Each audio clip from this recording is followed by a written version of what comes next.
Meski telah resmi bercerai, drama rumah tangga Dena Devanka dan Jonathan Frizzy terus berlanjut. Kali ini, permintaan Dena agar Ijong memberikan nafkah 30 juta per bulan dinilai tak masuk akal. Ijong merasa permintaan Dena mengada-ada. Meski telah resmi bercerai pada Kamis, tanggal 17 Februari tahun 2022, drama Jonathan Frizzy dengan Dena Devanka belum kunjung usai. Sebab, ayah 3 anak itu memilih untuk mengajukan banding atas keputusan majelis hakim.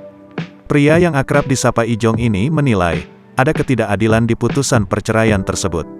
Salah satu yang dipermasalahkan oleh Ijong ini yakni soal nafkah 30 juta rupiah per bulan untuk anak-anaknya. Menurut Ijong, angka tersebut terlalu mengada-ada dan hanya keinginan Dena Devanka semata.